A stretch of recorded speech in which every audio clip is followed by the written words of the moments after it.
En el nombre del Padre, del Hijo y del Espíritu Santo. Amén. Señor, quiero alabarte y glorificarte, porque tu amor y tu misericordia me alcanzaron. Quiero alabarte y glorificarte, porque solo tú eres santo, y tuyo es el poder, el honor y la gloria por siempre, Señor.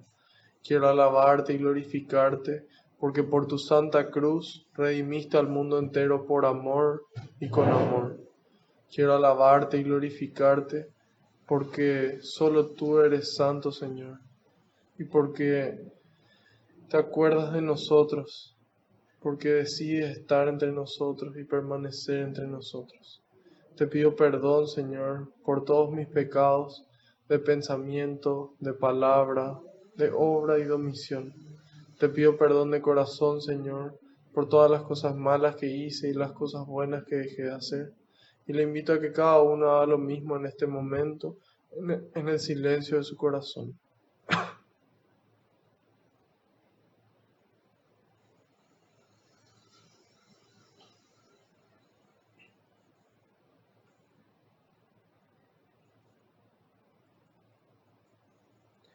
Te pido, Señor, que se cumpla tu palabra.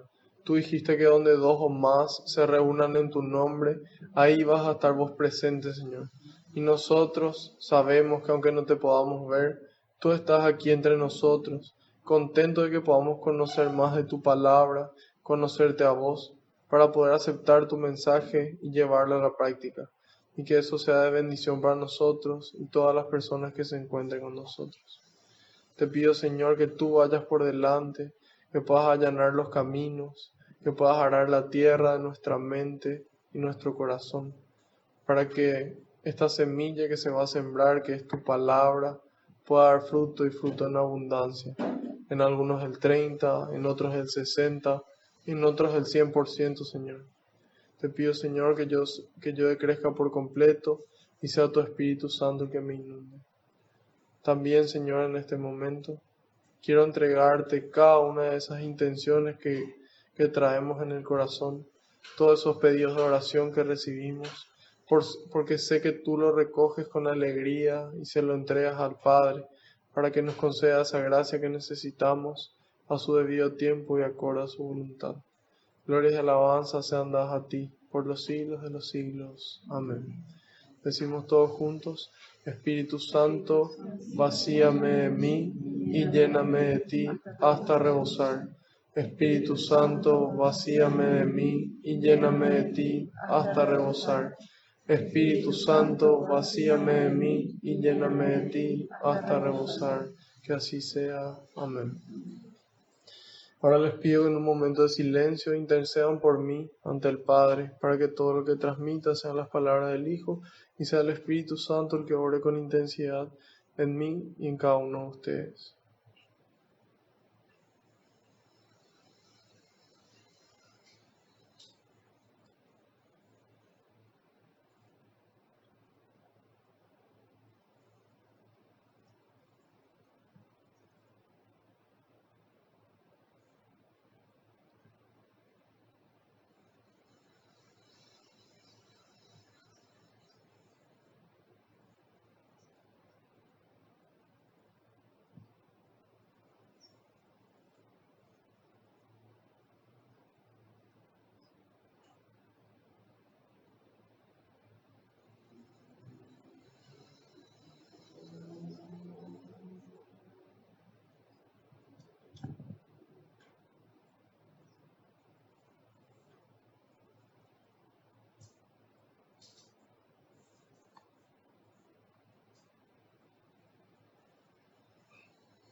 Amén. Empezamos. Salmo 9.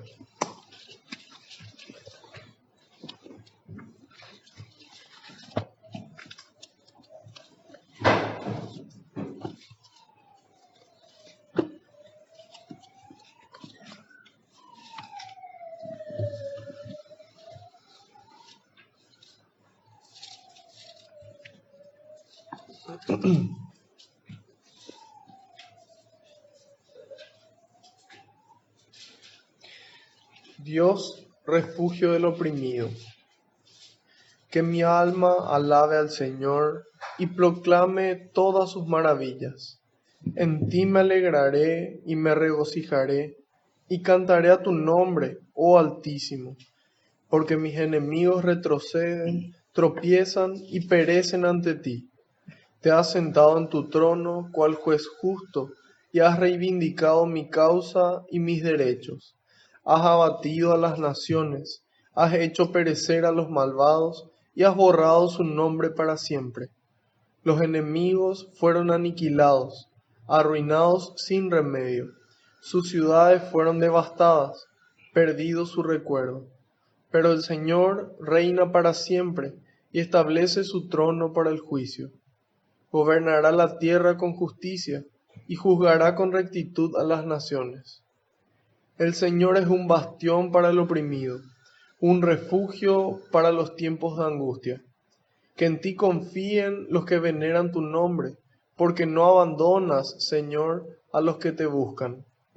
Canten al Señor que mora en Sión y publiquen entre los pueblos sus hazañas, pues pide cuentas por la sangre vertida, se acuerda de los oprimidos y no olvida su clamor. Ten compasión de mí, Señor, mira cómo me afligen los que me odian. Sácame de las puertas de la muerte, para que proclame tus maravillas. En las puertas de la hija de Sión, feliz y agradecido por tu salvación. En la fosa que cavaron se han hundido los paganos, y su pie quedó atrapado en la trampa que escondieron. El Señor se ha manifestado, ha dictado su sentencia, y el pecador quedó atrapado en la obra de sus manos. Que vuelvan al abismo los malvados, todos los paganos que olvidan al Señor, porque no será olvidado el pobre para siempre, ni será en vano la esperanza del humilde. Levántate, Señor, que el hombre no triunfe, y sean en tu presencia juzgadas las naciones. Infúndeles terror, oh Señor, que sepan los paganos que solo son hombres. Palabra de Dios. Te alabamos, Señor, y te damos gracias. Oprimido es presionado, es el que está bajo una opresión, el que no es libre. Eso significa. Los oprimidos, por ejemplo, eran los esclavos en esa época, ¿verdad? Ellos no eran libres y eran oprimidos bajo el yugo de alguien más. Los judíos también eran oprimidos por los romanos. Entonces, no sé si con eso se aclaró.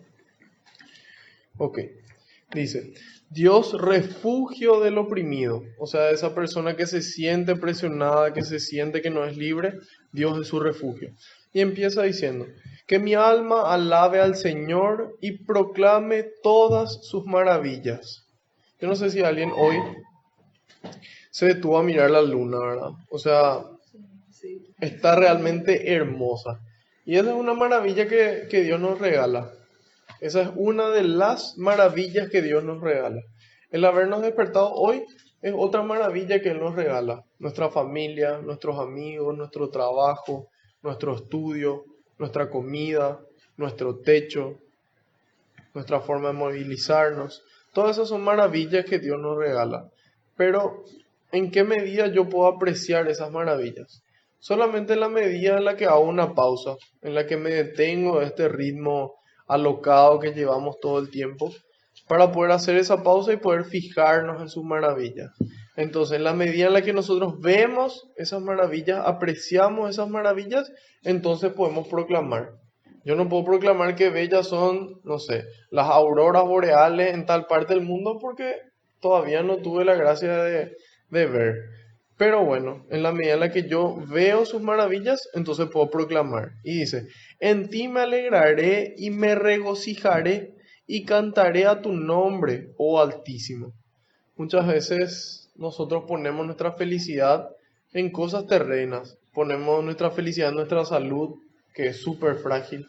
Ponemos nuestra felicidad en nuestro dinero, en nuestro poder o en nuestros conocimientos, que un golpe en la cabeza pueden borrar para siempre, ¿verdad? Pero en la medida en la que nuestra felicidad ponemos en Dios, es mucho más difícil que eso pase. ¿Por qué? Porque Dios existió desde el comienzo, Él creó todo, existe y siempre va a existir. Entonces, la forma de alcanzar esa alegría, esa felicidad, ese regocijo estable es que nos alegremos en Dios. Y dice, y cantaré a tu nombre, oh Altísimo. En estos días nuestro país fue invadido por personas que vinieron de nuestro país vecino para ver la final de la Copa Sudamericana, ¿verdad?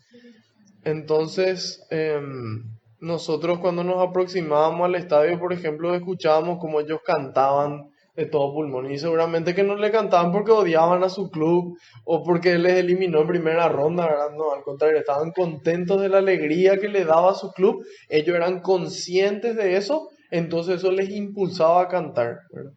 Y yo suelo mencionar que en la misa es bastante triste cómo canta la gente, ¿verdad? Que digo, gloria a Dios, gloria a Dios, ¿verdad? Como si fuera que hace 15 días no comen nada. Entonces, ¿por qué? Puede ser porque somos tímidos, ¿verdad? Bueno, yo no, pero hay gente tímida. Y puede ser porque son tímidos o puede ser porque no están lo suficientemente llenos de Dios que les impulse a cantar, que les impulse a cantar de todo pulmón. Entonces, aquí estamos llamados a poder mirar las maravillas de Dios, darnos cuenta, ser conscientes. ¿Y qué implica eso? Hacer una pausa. Después dice, porque mis enemigos retroceden, tropiezan y perecen ante ti. En este entonces, cuando el rey David escribe este salmo, él tenía enemigos físicos, tenía reino entero que querían su muerte, que querían conquistarle a su pueblo, y él acudía a Dios para que le dé fuerza a él y a su ejército para vencer. Nosotros hoy, bueno, tal vez no haya un ejército que todos los días desee nuestra muerte y conquistarnos, ¿verdad? Pero enemigos físicos, pero sí existen enemigos espirituales que buscan todo el tiempo nuestra muerte y nuestra muerte eterna, que es mucho peor que la muerte física, porque esa no tiene fin. Entonces, en la medida en la que yo clamo a Dios, Dios puede vencer a todos esos enemigos. Pero ¿qué pasa? Si yo siento o pienso que yo tengo la fuerza para vencerle a esos enemigos, ¿para qué voy a acudir a alguien más? Y esa es justamente la soberbia que nos entra a nosotros, que nos hace creer que nosotros podemos y sentir que nosotros podemos vencer a esos enemigos.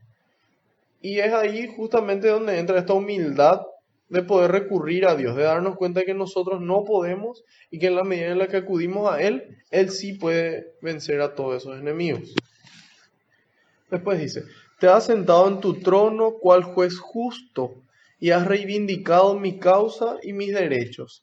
Has abatido a las naciones, has hecho perecer a los malvados y has borrado su nombre para siempre. Todas las personas que escucharon alguna vez hablar de San Francisco así digan yo. Bueno, ahora como si fuera que desayunaron. Yo. Ok.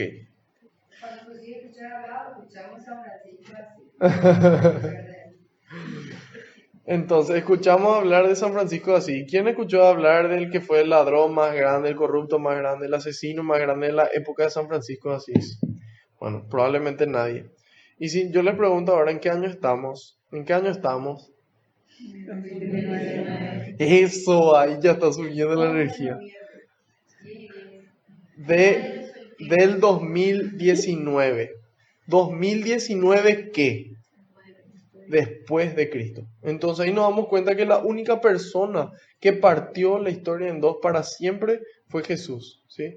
Y él no necesitó cometer ningún crimen ni nada malo para para que pueda partir la historia en dos. Al contrario, él partió en dos con su amor, ¿sí? Con su vida, con su muerte y con su resurrección. Y ahí nos damos cuenta de que ese recuerdo, lejos de borrarse, se hace presente cada vez más, ¿sí? En la vida de los que le aman y de los que le buscan. Después dice, los enemigos fueron aniquilados, arruinados sin remedio. Nos decía ya la palabra de Dios que el último enemigo a ser vencido era la muerte. Y hasta ese enemigo Jesús le venció, para que nosotros no le tengamos miedo a esa muerte, sino que sepamos que una vez que vivimos acorde a la voluntad de Dios, nosotros también vamos a vencer a la muerte. Y dice, sus ciudades fueron devastadas, perdido su recuerdo. Después dice, pero el Señor reina para siempre y establece su trono para el juicio. Este juicio nos va a llegar a todos en algún momento, ya sea que estemos vivos y Jesús vuelva, o en el momento en el que nosotros morimos, nos va a tocar rendir cuenta del amor que dimos y el amor que dejamos de dar. Esos serían los pecados de omisión. San Juan de la Cruz dice, en el atardecer o en el ocaso de nuestras vidas, seremos juzgados en el amor. Aquí dice, su trono para el juicio, gobernará la tierra con justicia y juzgará con rectitud a las naciones. Jesús, una vez que se hace carne, Él nos muestra una imagen diferente de Dios de la del Antiguo Testamento. En el Antiguo Testamento era un Dios castigador que al bueno le quería, al malo no. ¿Sí? Entonces Jesús viene a mostrar un Dios de misericordia, un Dios de amor. Eso puede generar en nosotros una idea de que todos se van a salvar y que nadie se va a ir al infierno. ¿Por qué? Porque Dios es bueno, porque Dios es amor, entonces todos se salvan. Pero no es tan así. ¿Por qué? Porque Dios es amor y Dios es misericordia, sí. Pero no es solamente eso. Dios es amor, Dios es misericordia y Dios es justo. ¿Sí? Dios es justo. Y dice, juzgará con rectitud a las naciones. Entonces, Él no puede perdonarle a una persona que no quiere ser perdonada. Él no puede perdonarle a una persona que no se arrepiente de lo que hizo. Entonces Dios respeta esa voluntad y es justo. Y le dice, si vos no querés permanecer en mi presencia, adelante. Entonces, Él en ese momento del juicio va a ser justo. ¿Por qué? Porque nosotros libremente, libre y voluntariamente decidimos hacerle caso o no. Y dice, el Señor es un bastión para el oprimido, un refugio para los tiempos de angustia. ¿Qué es un bastión? Un bastión era una construcción de aquella época que se colocaba delante de la ciudad para proteger la ciudad, ¿sí? Para protegerla a las personas. Entonces, aquí nos dice que Dios es un bastión para nosotros, el Señor es un bastión. Y dice, un refugio para los tiempos de angustia. Nosotros de repente pensamos o creemos que en la medida en la que me empiezo a ir más a misa, empiezo a leer la palabra de Dios, empiezo a irme al curso de Biblia, empiezo a dar más que mis monedas de 1.000 que me sobran en la limosna, y en la medida en la que empiezo a hacer mejor las cosas, pienso que inmediatamente todo se va a ordenar en mi vida. Que mi familia se va a solucionar, mi trabajo se va a solucionar, mi empresa va a salir a flote, yo voy a salir a flote y no me voy a enfermar y nadie más va a tener problemas. Y no voy a estar más triste. Y no. Acá ya en el Antiguo Testamento nos aclara de que van a haber tiempos de angustia, van a haber tiempos de opresión, pero que en esos momentos Dios va a ser nuestra protección. ¿Sí? Que en esos momentos difíciles donde la lluvia venga, donde sople el viento, donde el sol nos quiera quemar, Él va a ser nuestro refugio. ¿Sí? Después dice, que en ti confíen los que veneran tu nombre, porque no abandonas, Señor, a los que te buscan. En realidad Dios no le abandona a nadie. No es que Dios dice, bueno, vos no me buscás, entonces te jodés. No, Dios todo el tiempo está pendiente de nosotros. Pero depende de mí decir, sí, Señor, yo quiero buscarte también. O decir, no, yo me quiero ir por mi camino. Después dice, canten al Señor que mora en Sión y publiquen entre los pueblos sus hazañas. Entonces, en la medida en la que yo veo las cosas maravillosas y las cosas buenas que Dios obra en mi vida, empiezo a proclamar sus maravillas, empiezo a cantar, empiezo a publicar. ¿Para qué? Para que otras personas puedan conocer a Dios y quieran acercarse también a Él. Y después dice, pues pide cuentas por la sangre vertida, se acuerda de los oprimidos y no olvida su clamor.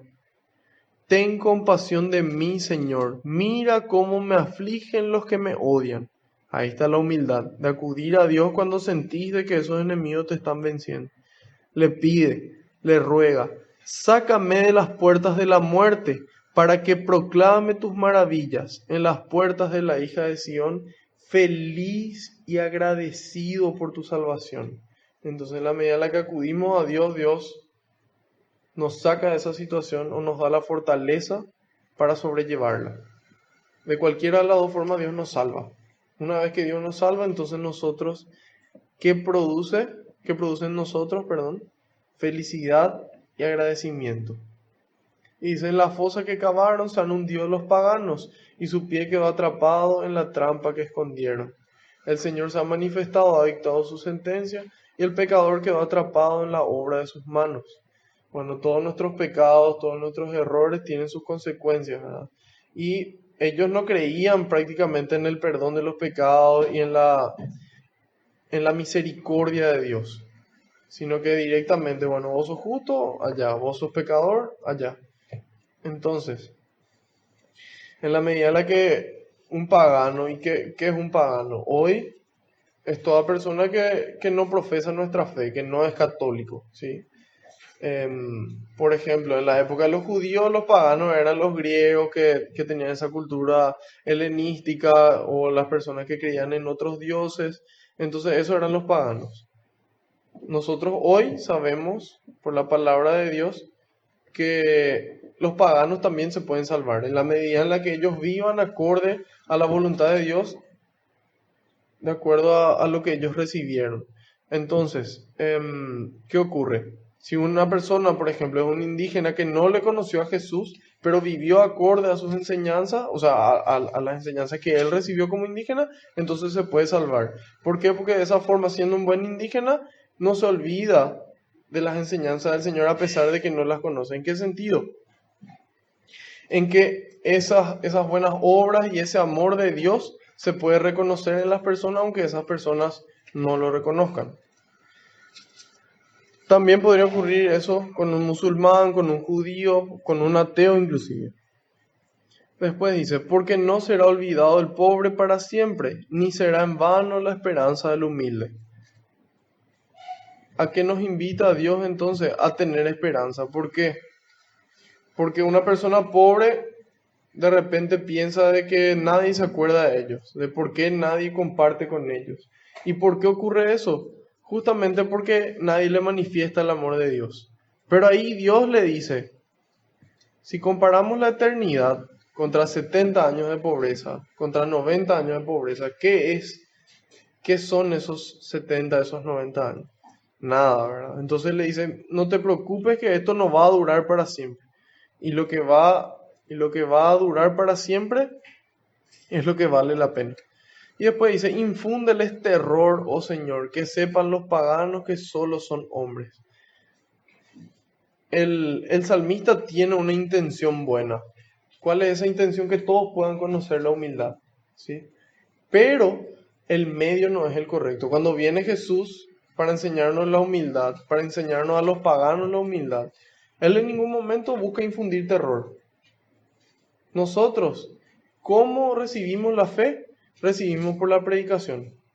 San Pablo fue el que le predicó a los paganos incansablemente hasta su muerte. Gracias a esa predicación y a ese amor de San Pablo, a esa predicación de Cristo y del amor de Cristo, nosotros hoy somos católicos y nosotros recibimos la fe cristiana. No por miedo. ¿Por qué? Porque él podía matar no sé cuánto. Él era tremendo asesino era antes. O sea, él si quería podía matar a muchísimas personas y que por miedo a la consecuencia se conviertan. Pero ahí nos muestra Dios de que el fin tiene que ser bueno y el medio también. Entonces, haciendo un resumen de todo esto, Dios es el refugio del oprimido. En la medida en la que nosotros acudimos a Dios con humildad, Dios puede obrar. Y nosotros podemos ver esas obras, esas maravillas, en la medida en la que nos desconectamos. Una vez que vemos esas maravillas, empezamos a proclamar, eso nos alegra, eso nos da ganas de cantar y de publicar para que otras personas, viendo eso, también quieran conocer a ese Dios. ¿Hay alguna pregunta o comentario?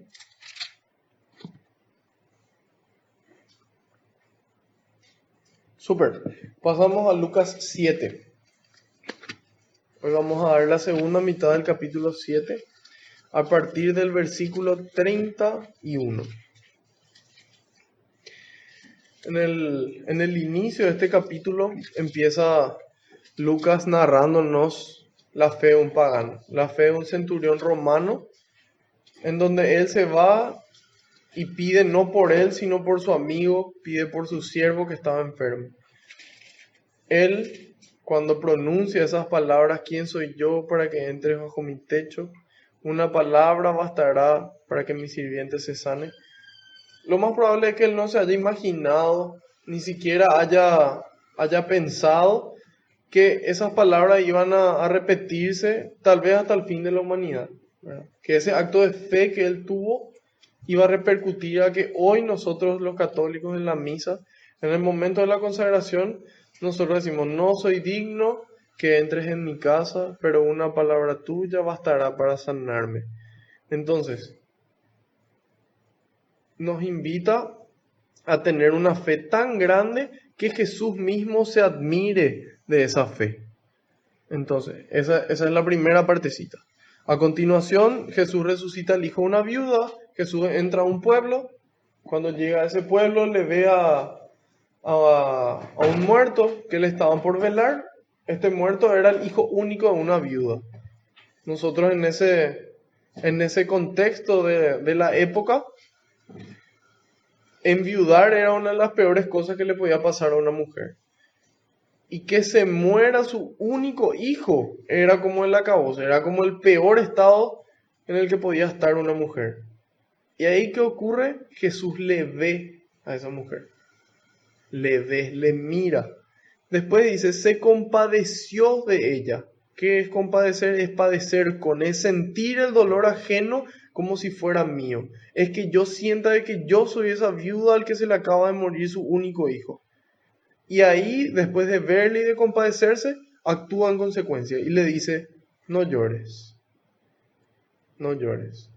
Ejemplo para nosotros de lo que tenemos que hacer, estar atento a cualquier viuda que pueda estar en nuestro alrededor, en nuestra familia, en nuestro colegio, facultad, trabajo, iglesia, poder sentir el dolor que ellos sienten, que no es nada fácil, tenemos que pedirle a Dios ese poder sentir y después poder actuar en consecuencia y decirle, no llores, a veces con palabras, a veces con un abrazo, a veces una sonrisa, a veces un poco de dinero, a veces un conocimiento. Todo eso puede ayudarle a la persona a volver a la vida. Y una vez que Jesús actúa así, las personas empezaron a decir, Dios ha visitado a su pueblo. Entonces nosotros estamos llamados a actuar así para que la gente diga, Dios nos volvió a visitar, Dios está vivo y continúa actuando entre nosotros. Y finalmente Jesús le responde a los discípulos de Juan el Bautista, donde los discípulos eran muchos en esa época, en Palestina, que fue donde se da toda esta parte de la historia, y ellos creían que Jesús era un imitador de Juan. Entonces Juan, ¿qué hace? Le dice, vayan y vean ustedes mismos. En ese momento le encaran a Jesús y le dicen, ¿sos vos el Mesías o tenemos que esperar a alguien más? Y ahí Jesús empieza a obrar. En ese mismo momento le empieza a sanar a los ciegos, sanar enfermedades, y le dice, vayan y díganle a Juan lo que han visto y oído. Yo dije en la clase anterior de que yo no estoy acá sentado para iluminarle a ustedes y digan, ay, qué gusto y qué linda es la clase y qué bien. No vengo yo para eso. Yo vengo para que ese fuego que yo recibí de Dios pueda transmitirle a ustedes, para que cada uno de ustedes viva la experiencia de Dios, para que vivan, y una vez que vivan, eso que ustedes vieron y que ustedes escucharon, puedan transmitir. Y que si no estamos acá perdiendo nuestro tiempo, ustedes están perdiendo su tiempo y yo también. Así terminó la clase anterior. Ahora en Lucas 7:31 dice, ¿con quién puedo comparar a los hombres del tiempo presente? Son como niños sentados en las plazas, que se quejan unos de otros. Les tocamos la flauta y no han bailado. Les cantamos canciones tristes y no han querido llorar. Porque vino Juan el Bautista que no comía pan ni bebía vino, y dijeron, está endemoniado. Luego vino el Hijo del Hombre que come y bebe, y dicen, es un comilón y un borracho, amigo de cobradores de impuestos y de pecadores. Sin embargo, los hijos de la sabiduría la reconocen en su manera de actuar. Un fariseo invitó a Jesús a comer. Entró en casa del fariseo y se reclinó en el sofá para comer. En aquel pueblo había una mujer conocida como una pecadora. Al enterarse de que Jesús estaba comiendo en casa del fariseo, tomó un frasco de perfume, se colocó detrás de él a sus pies y se puso a llorar. Sus lágrimas empezaron a regar los pies de Jesús y ella trató de secarlos con sus cabellos. Luego le besaba los pies y derramaba sobre ellos el perfume. Al ver esto, el fariseo que lo había invitado se dijo interiormente: si este hombre fuera profeta, sabría que la mujer que lo está tocando es una pecadora. Conocería a la mujer y lo que vale. Pero Jesús, tomando la palabra, le dijo: Simón, tengo algo que decirte. Simón contestó: habla, maestro. Y Jesús le dijo: un prestamista tenía 2 deudores. Uno le debía 500 monedas y el otro 50. Como no tenían con qué pagarle, les perdonó la deuda a ambos. ¿Cuál de los dos lo querrá más? Simón le contestó: pienso que aquel a quien le perdonó más. Y Jesús le dijo: has juzgado bien. Y volviéndose hacia la mujer, dijo a Simón: ¿ves a esta mujer? Cuando entré en tu casa, no me ofreciste agua para los pies, mientras que ella me ha lavado los pies con sus lágrimas y me los ha secado con sus cabellos. Tú no me has recibido con un beso, pero ella, desde que entró, no ha dejado de cubrirme los pies de besos. Tú no me ungiste la cabeza con aceite, ella, en cambio, ha derramado perfume sobre mis pies. Por eso te digo que sus pecados, sus numerosos pecados, le quedan perdonados, por el mucho amor que ha manifestado. En cambio, aquel al que se le perdona poco, demuestra poco amor. Jesús dijo después a la mujer: tus pecados te quedan perdonados. Y los que estaban con él a la mesa empezaron a pensar: así que ahora pretende perdonar pecados. Pero de nuevo Jesús se dirigió a la mujer: tu fe te ha salvado, vete en paz. Palabra del Señor. Gloria a ti, Señor Jesús. Bueno, esta parte comienza diciendo: ¿con quién puedo comparar a los hombres del tiempo presente? Dijo hace casi 2000 años. Y dice: son como niños sentados en las plazas que se quejan unos de otros. Pareciera como que hoy Jesús, así en el año 2019, vuelve a escribir lo mismo. ¿Con qué puedo comparar a los hombres del tiempo presente? Con niños que no maduraron y se pasan quejándose unos de otros. Nosotros hoy basta vivir un día para escuchar la cantidad de plagueos y quejas que hay por todas partes. Y la gente se queja por todo. La gente se queja si hace calor, si hace frío, si es que llueve porque hay sol, si es que estamos en invierno porque estamos en verano, si es que hay plata porque hay plata, si es que no hay plata porque no hay plata. Entonces, la gente se queja de todo. ¿Y por qué se quejan? Se quejan porque, como vimos en el capítulo de Lucas, dice en el capítulo 6, versículo 45, dice: la boca habla de lo que está lleno el corazón. Entonces, ¿por qué se quejan todo el tiempo? Porque en el mundo no hay forma de llenar ese vacío existencial, esa sed que tenemos de Dios. Entonces, ¿qué provoca eso? Una queja constante, una inconformidad constante, que solamente Dios puede llenar. Y ahí dice: se quejan unos de otros. ¿Y qué nos dice a nosotros la palabra de Dios con respecto a la queja? En la segunda carta a los Filipenses, capítulo 14, dice: cumplan todos sin quejas ni discusiones. Así no tendrán falla ni defecto y serán hijos de Dios sin reproche en medio de una generación descarriada y pervertida. Ustedes son luz en medio de ellos, como las estrellas del universo, al presentarles la palabra de vida. En otras traducciones dice: hagan todo sin quejarse y sin discutir. De esa forma serán luz para este mundo de oscuridad. Entonces, es una misión bastante difícil, ¿verdad? A mí en lo personal me cuesta muchísimo no quejarme. ¿Por qué? Porque hay muchas cosas que están mal a nuestro alrededor y eso nos motiva a nosotros a manifestar esa inconformidad. Pero Dios nos dice, no te quejes, obra, hace algo al respecto. Y de esa forma vas a hacer luz en medio de este mundo de oscuridad. Entonces, el no quejarse también es un don, ¿sí? No es que yo tanto me esfuerzo y probablemente logre muy poco. Yo tengo que pedirle a Dios esa capacidad de no quejarme. Yo tengo que poder pedirle dándome cuenta, siendo humilde, que yo solo no puedo. Y ahí Dios de a poco va a ir derramando su gracia y va a permitir que yo pueda dejar de quejarme.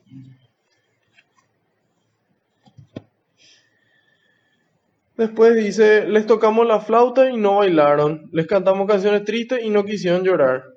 No hay forma de darle el gusto a ustedes. Vino Juan el Bautista, que no tomaba y no comía y ustedes decían que estaba poseído.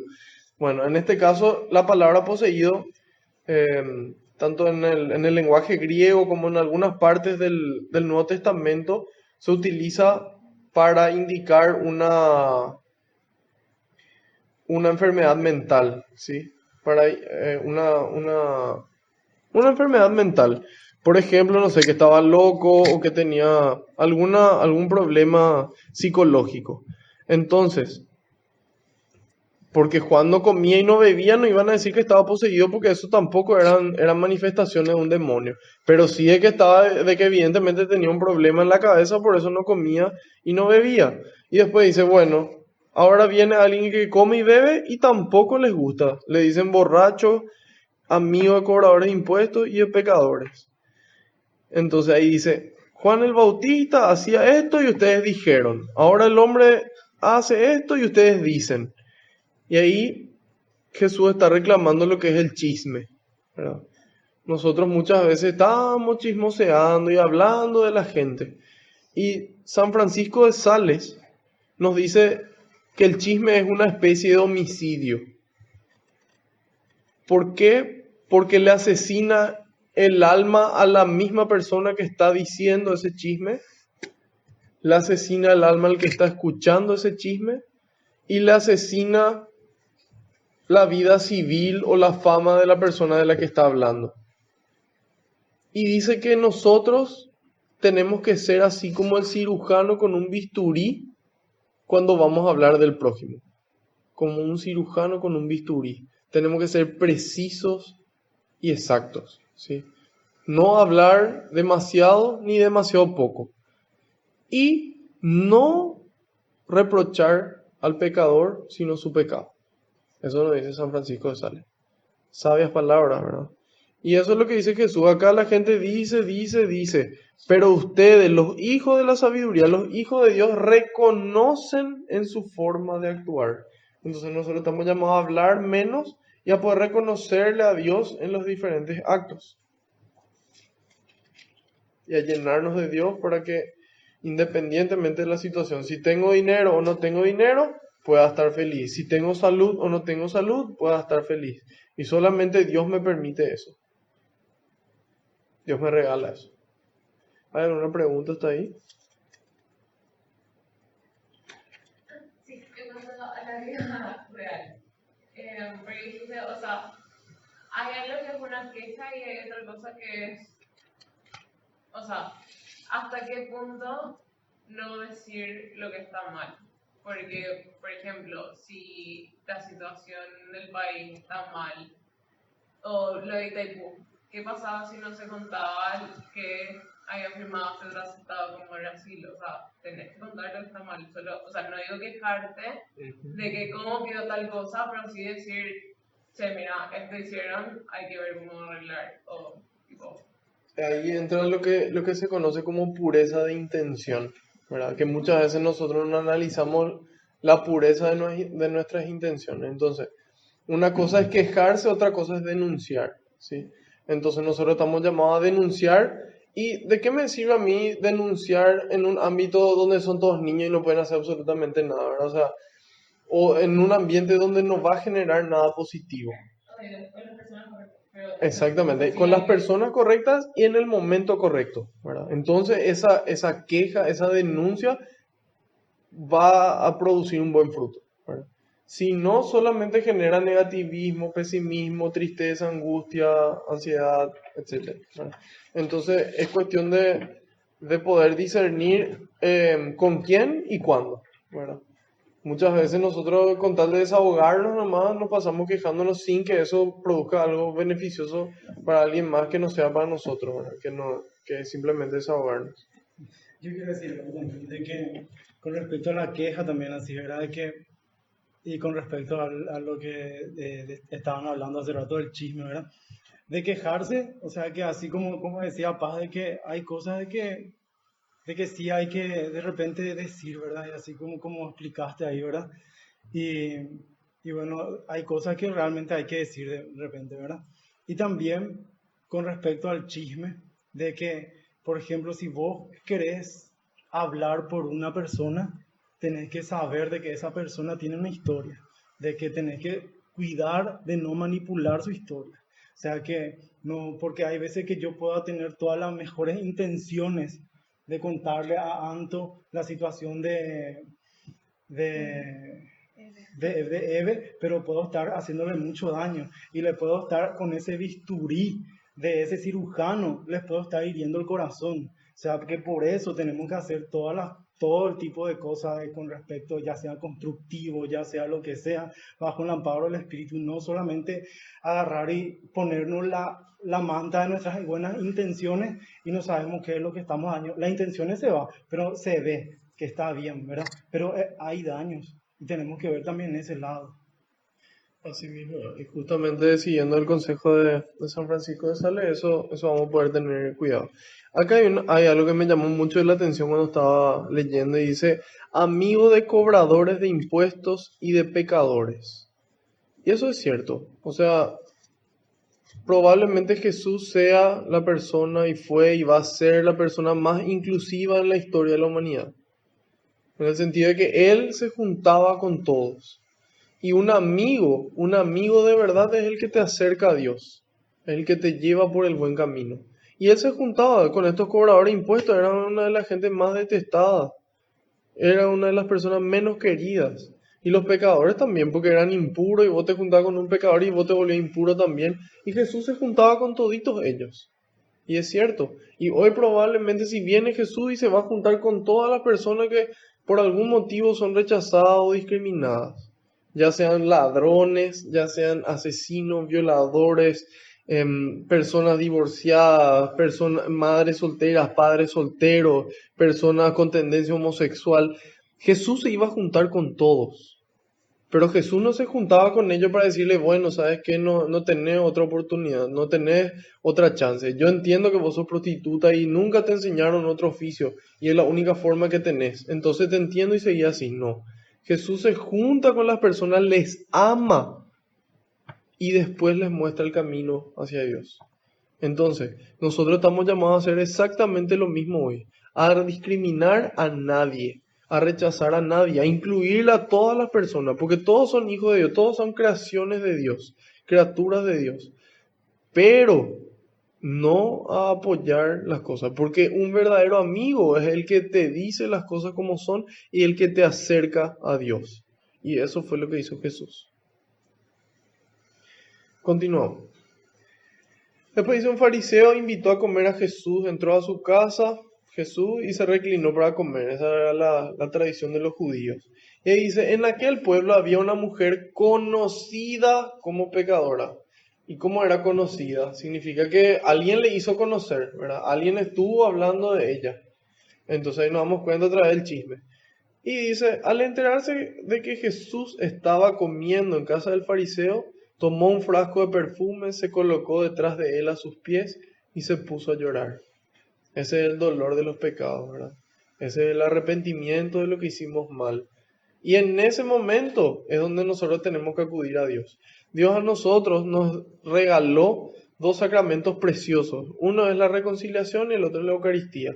Esa reconciliación, cada vez que tenemos la oportunidad de confesarnos, es como esta mujer que se entera de que Jesús estaba comiendo en la casa de alguien. Y nosotros, así como ella, tenemos que tomar esa oportunidad. Y cuando ella se va a la casa de Jesús, o sea, se va a la casa del fariseo donde estaba Jesús, dice, ella le llevó un frasco de perfume. Un frasco de perfume es... ¿Qué contiene ese frasco? Contiene toda esa esencia de todas esas flores, de todas esas de todos esos ingredientes que son buenos, que son valiosos, ¿sí?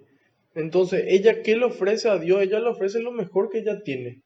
Ella no le ofrece su sobra, ella no le ofrece una hora a la semana que le sobra. No, ella le ofrece lo mejor. Ella no le ofrece lo que le sobra de su comida.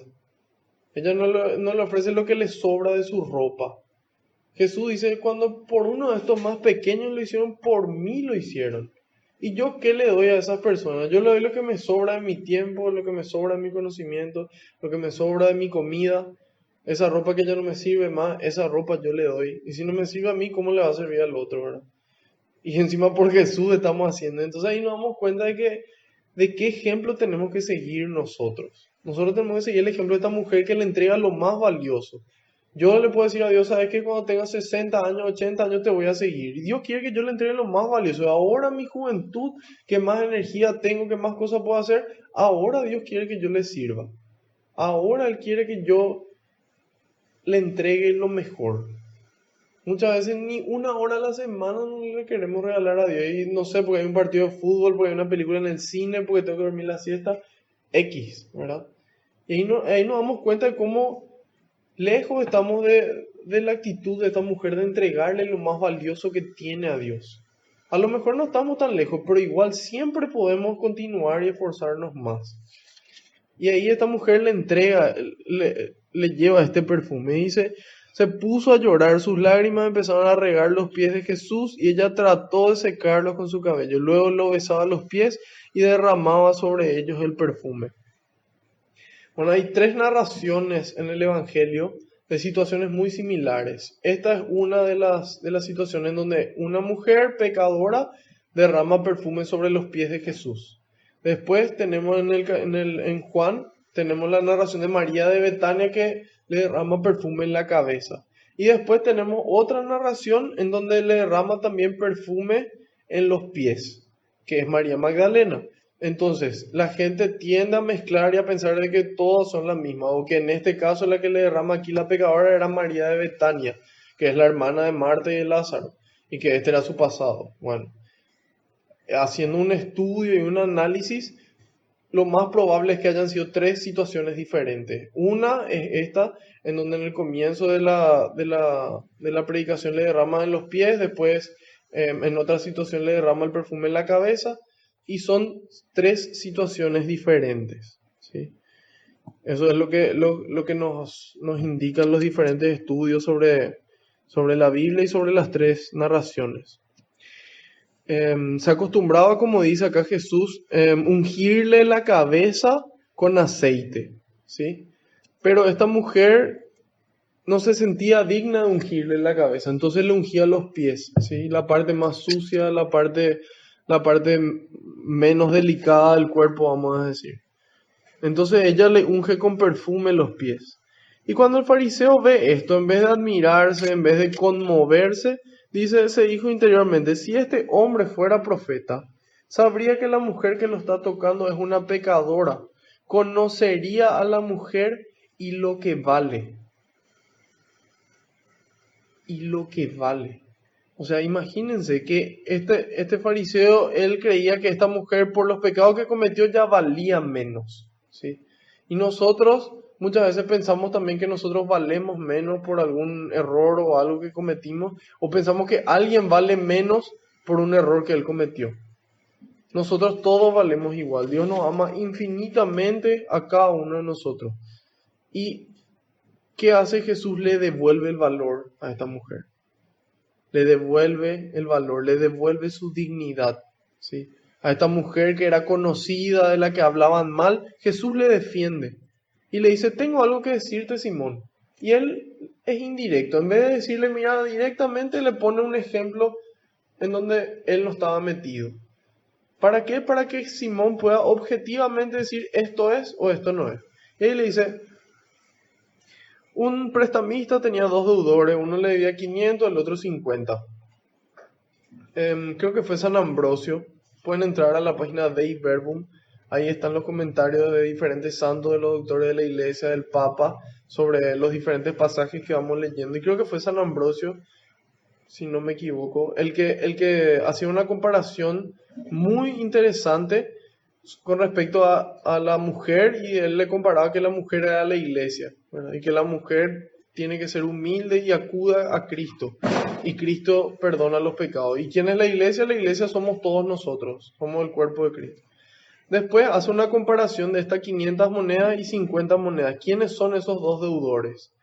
Y él dice que el que recibió 50 son los judíos, son las personas del Antiguo Testamento. ¿Por qué? Porque ¿qué recibieron ellos? ¿Qué deuda se les perdonó, podemos llamarle? Ellos recibieron las profecías de Dios, ellos recibieron los oráculos del Señor. ¿Y qué recibimos nosotros los cristianos? Nosotros le recibimos a Dios mismo, no ya profecía, sino a Dios encarnado que vive, muere y resucita por nosotros. Entonces, ¿quién está más llamado a amar? El que más recibió. Entonces nosotros como cristianos, como católicos, estamos llamados a amar mucho más que el resto, porque lo que nosotros recibimos es aún más grande. Y después ahí Simón le dice, pienso que a quien se le perdonó más. ¿Qué pasa? Después de esto Jesús le dice, sus pecados, sus numerosos pecados le quedan perdonados por el mucho amor que ha manifestado. Entonces decir, bueno, pero ¿qué es lo prioritario? ¿Qué es lo primordial? ¿Que al que más se le perdona más ama, o al que más ama más se le perdona?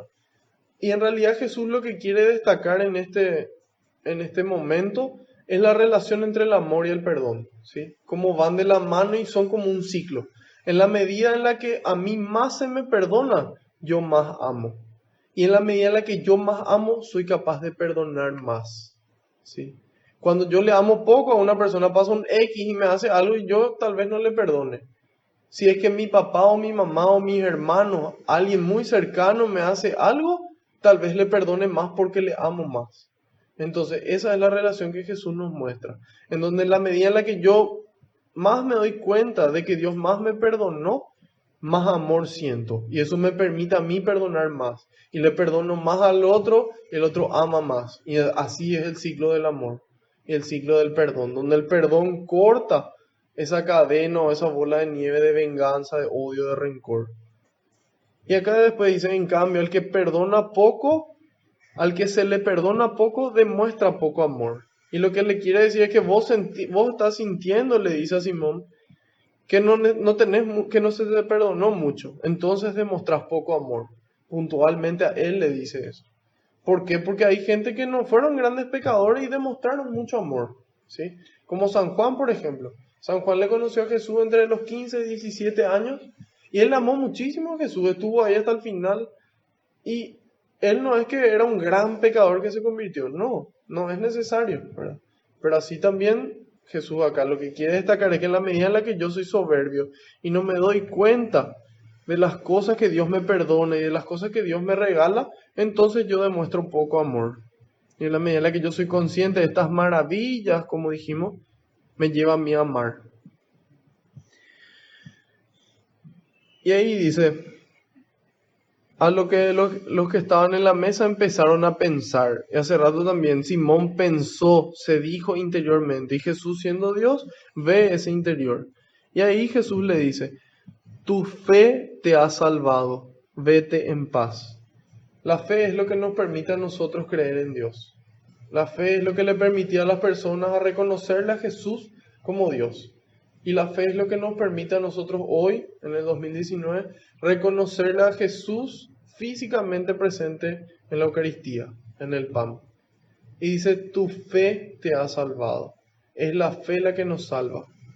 Nosotros por la fe creemos de que el sacerdote cuando nos perdona los pecados nos perdona en el nombre de Dios.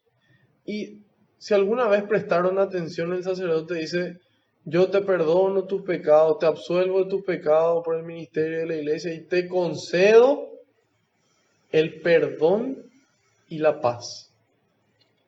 Te concedo el perdón y la paz, porque en la medida en la que se nos perdonan nuestros pecados, eso inmediatamente nos trae la paz. Y ahí dice, tu fe te ha salvado, vete en paz. Y si nos damos cuenta, es lo mismo que el sacerdote nos dice hoy.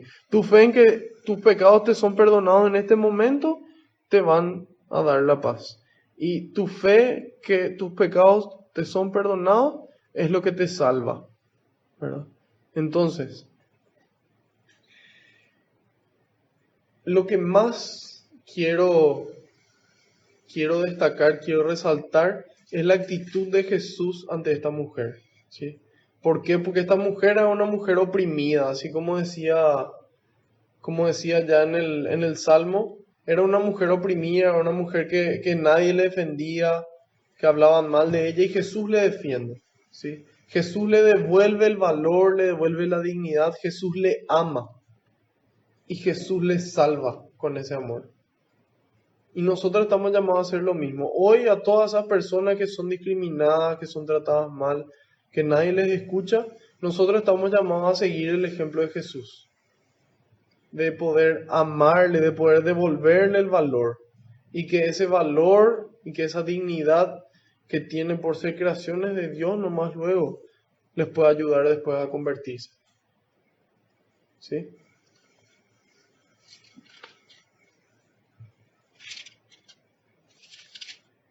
¿Hay alguna pregunta hasta aquí o comentario?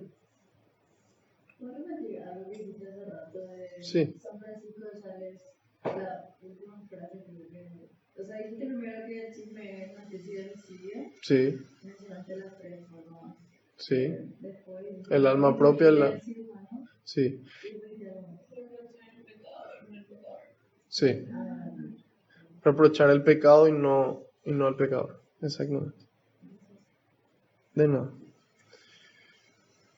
Entonces, nosotros estamos llamados, primero que nada, a dejar de quejarnos, ¿sí? A denunciar y a manifestar en el momento y en la forma en la que tenemos que hacerlo. Segundo, estamos llamados a tener la actitud de Jesús, de poder ser amigos de cobradores de impuestos y pecadores, no para volvernos nosotros cobradores de impuestos y pecadores, sino para poder amarles y que ese amor les ayude a convertirse, ¿sí? Que de esa forma podamos mostrarle el camino de Dios, siendo verdaderos amigos, acercarles a Dios. La forma en la que le recibimos a Jesús, nosotros podemos invitarle a Jesús a nuestra casa, así como el fariseo. Pero este fariseo no tuvo esa generosidad, esa amabilidad, esa cortesía con Jesús. Por eso Jesús le dice, mira, tú no me ofreciste agua para los pies. Esa era la cortesía mínima que uno esperaría. Y vos no hiciste eso. Y ella viene y derrama perfume. Los besos, el beso era el símbolo o el gesto más grande de intimidad, de cercanía. Y le dice, vos no fuiste nada cercano, vos me invitaste a tu casa, pero no fuiste cercano conmigo. Ella, en cambio, no paró de demostrarme su cercanía y de forma humilde encima. Entonces nos invita a nosotros a poder invitarle a Jesús a nuestra casa, pero darle su lugar, darle su espacio y darle lo mejor de nosotros. Y con amor y con ganas y con alegría. Y en la medida en la que nos damos, el Señor nunca se deja ganar en generosidad. Y en la medida en la que le dejamos a Él obrar, podemos ser Jesús para las demás personas. Podemos ayudarle a que esas personas se salven, y a que esas personas tengan paz. ¿Sí? Ok. Vamos a dar gracias. Señor, quiero darte gracias por este hermoso día que nos regalaste. Quiero darte gracias por mi vida. Quiero darte gracias por la familia, por los amigos, por el estudio, por el trabajo, por la comida, por el techo. Quiero darte gracias, Señor, por todo lo que nos diste en la vida y lo que no nos diste, por todo lo que nos das y lo que no nos das, y por todo lo que nos vas a dar, Señor, porque en tu infinito amor, en tu infinita sabiduría, sabes que es mejor para cada uno de nosotros, para nuestro entorno y para la humanidad entera. Quiero darte gracias por la vida de cada uno de los aquí presentes, y también por todos los que quisieron estar, pero por algún motivo no pudieron, Señor. Te pido que la bendición que se derramó aquí se derrame también sobre ellos. También quiero darte gracias por todas las personas que no vinieron y no quisieron estar aquí, Señor, porque son una oportunidad para demostrarle tu amor, para ser instrumentos tuyos. Te quiero pedir, Señor, que envíes más obreros a la viña, porque la cosecha es grande y los obreros son pocos. Te pido, Señor, que podamos tener un corazón como el tuyo, que podamos estar atentos a esas personas oprimidas para poder ayudarles a aflojar eso que aprieta su corazón, que podamos ayudarles, Señor, a devolverle la dignidad, a devolverle el valor que tú nos regalas, que también podamos mostrarle tu camino, que podamos atraerles hacia vos. Te pido, Señor, que pongas ese guardián en nuestra lengua, como dice tu salmo, para que podamos quejarnos menos, para que podamos ser menos chismosos y podamos empezar a proclamar más tus maravillas. Glorias y alabanzas sean dadas a ti por los siglos de los siglos. Amén. Padre nuestro que estás en el cielo, santificado sea tu nombre. Venga a nosotros tu reino. Hágase tu voluntad en la tierra como en el cielo. Danos hoy nuestro pan de cada día. Perdona nuestras ofensas, como también nosotros perdonamos a los que nos ofenden. Y no nos dejes caer en tentación, y líbranos del mal. Amén. Madre Santa, te damos gracias por mostrarnos cómo ser cristiana, mostrarnos cómo estar atentos a las personas que están a tu alrededor. Te damos gracias por luchar con nosotros cada día este combate espiritual. Te damos gracias por amarnos. Te damos gracias por interceder por nosotros ante el Padre, ante tu Hijo, ante el Espíritu Santo.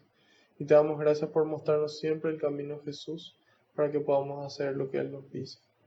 Dios te salve María, llena eres de gracia, el Señor es contigo. Bendita tú eres entre todas las mujeres, y bendito es el fruto de tu vientre Jesús. Santa María, Madre de Dios, ruega por nosotros pecadores, ahora y en la hora de nuestra muerte. Amén. Haciendo caso al pedido del Papa, rezamos a San Miguel Arcángel. San Miguel Arcángel, defiéndenos en la batalla. Sé nuestro amparo contra la perversidad y acechanzas del demonio. Reprímale Dios, pedimos suplicantes. Y tú, príncipe de la milicia celestial, arroja al infierno con el divino poder a Satanás y a los demás espíritus malignos que andan dispersos por el mundo para la perdición de las almas. Amén. Bajo tu amparo nos acogemos, Santa Madre de Dios. No desoigas las súplicas que te dirigimos en nuestras necesidades. Antes bien, líbranos de todo peligro, oh Virgen gloriosa y bendita. Ruega por nosotros, Santa Madre de Dios, que seamos dignos de alcanzar las promesas y gracias de nuestro Señor Jesucristo. Amén. María, auxiliadora de los cristianos. Sagrado Corazón de Jesús. Gloria al Padre, al Hijo y al Espíritu Santo. Alabado sea Jesucristo, por siempre bendito y alabado. Que la paz y la alegría del Señor nos acompañen a todas partes. Amén. En nombre del Padre, del Hijo y del Espíritu Santo. Amén.